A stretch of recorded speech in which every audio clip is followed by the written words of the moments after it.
السلام علیکم ورحمۃ اللہ وبرکاتہ۔ دنیا کے اندر تین بڑے نظام معیشت ہیں۔ اس میں سب سے پہلا نظام معیشت سرمایہ دارانہ نظام ہے۔ سب سے بڑی برائی یہ ہے کہ اس نظام میں دولت سمٹ کر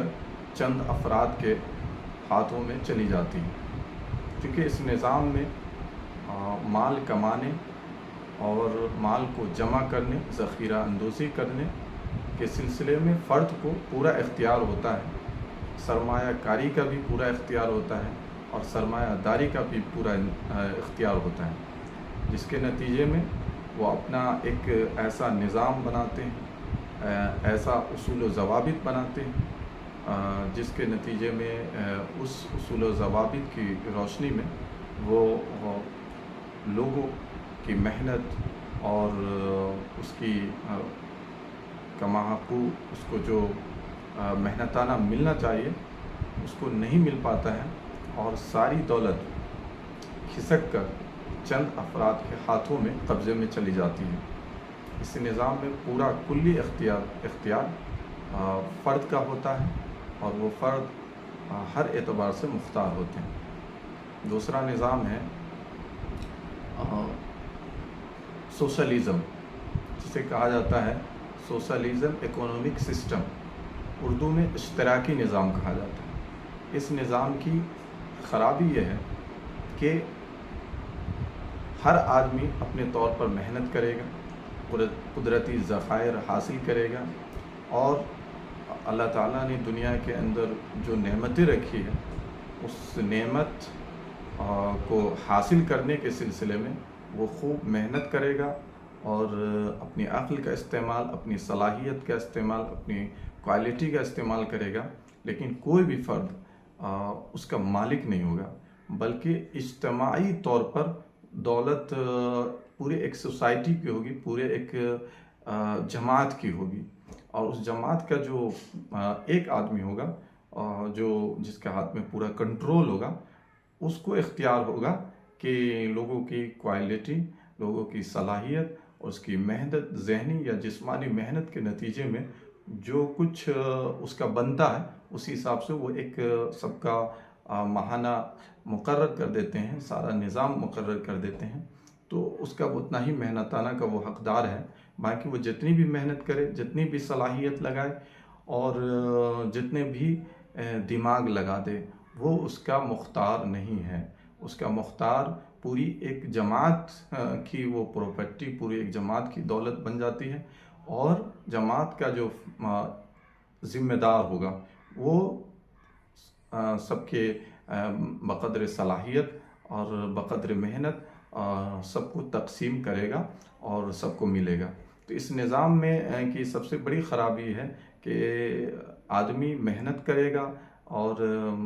ہر طرح کی دلچسپی بھی لے گا اور اپنی توانائی بھی صرف کرے گا، اس کے باوجود اس مال کا وہ حقدار نہیں ہوگا، بلکہ اس کا جو فکس محنتانہ ہے وہی ملے گا۔ تو اس نظام کی جو خرابی ہے کہ آدمی محنت سے جی چرانے لگے گا اور جس طریقے سے اپنی صلاحیت کو ملک کی ترقی میں خرچ کرنی چاہیے اس میں وہ کوتاہی کرے گا، جس کی وجہ سے جس ملک میں یہ نظام معیشت ہوگا وہ دھیرے دھیرے پورا نظام کمزور ہوتا چلا جاتا ہے۔ اور ایک تیسرا جو نظام ہے وہ اسلامک اکنامک سسٹم ہے، جس کو کہا جاتا ہے الاقتصاد الاسلامی۔ اس نظام کی خوبی یہ ہے کہ اس میں انسان کا جو فطری حق ہے کہ محنت کرے اور محنت کے نتیجے میں جو مال حاصل کرے وہ مال کا وہ مختار ہو، اس مال کا وہ مالک ہو، یہ اسلام اس کو دیا ہے کہ محنت کرنے کے نتیجے میں جو مال ملے گا وہ اس کا مالک ہے، لیکن مال کو جمع کرنے، ذخیرہ اندوزی کرنے، سرمایہ داری اور سرمایہ کاری کا ایک مکمل ضابطہ بنایا ہے اور کھلی طریقے سے سرمایہ دارانہ نظام کی طرح چھوٹ نہیں دے دیا ہے کہ جس طرح چاہو دولت اکٹھا کرو اور لوگوں کا خون چوسو، اور نہ اشتراکیت کی طرح باندھ دیا ہے کہ تم محنت بھی کرو اور مالک بھی نہ بنو، بلکہ اس نظام میں اختیار بھی دیا ہے، لیکن اختیارات کے ساتھ ساتھ کچھ پابندیاں لگائی ہیں، جیسے کہ آپ سودی کاروبار نہیں کر سکتے ہیں، جوا کا کاروبار نہیں کر سکتے ہیں، انشورنس وغیرہ کا کاروبار نہیں کر سکتے ہیں۔ اسی طریقے سے وہ کاروبار جو سوسائٹی کے لیے نقصان دہ ہو، اجتماعیت کے لیے نقصان دہ ہو، ملک کی سالمیت کے لیے نقصان دہ ہو، وہ ملک کی ترقی کے لیے نقصان دہ ہو، وہ کاروبار نہیں کیا جا سکتا ہے۔ اسی طریقے سے دھوکہ دہی کے ذریعے سے بیع و شرا نہیں کی جا سکتی ہے۔ تو اس طریقے سے اسلام نے تجارت کرنے، محنت کرنے اور مال حاصل کرنے کا اختیار دیا، اور ساتھ میں اس کے آنرشپ کا بھی اختیار دیا ہے کہ جو کمائے گا وہ اس کا مالک ہے، لیکن کھلا چھوٹ نہیں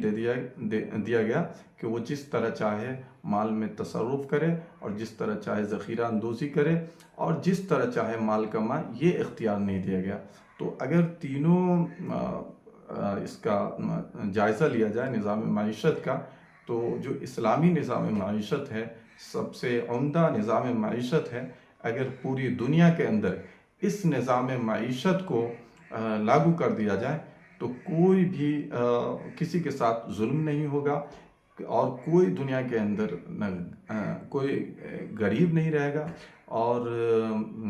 کسی کے ساتھ ناانصافی نہیں ہوگی۔ سب کو اپنے محنتانہ جو اس کا جو حق ہے وہ ملے گا، اس میں کسی طرح کی کوئی کمی نہیں ہوگی۔ اور جو بھی غلط نظام ہے، سودی نظام، جس کی خرابی یہ ہے کہ غریب تر ہو جاتا ہے اور امیر تر ہو جاتا ہے، تو یہ سب چونکہ اسلام میں نہیں ہے، تو اس سے ایک اچھا معاشرہ بلڈ ہوگا، ایک اچھی سوسائٹی، اسٹرانگ سوسائٹی وجود میں آئے گی۔ امید کرتے ہیں کہ آپ کو اس سلسلے میں جانکاری ملی ہوگی۔ ساتھ ہی ہم درخواست کرتے ہیں کہ جاتے جاتے ہمارے چینل کو سبسکرائب کریں، ہم آپ کے شکر گزار ہوں گے۔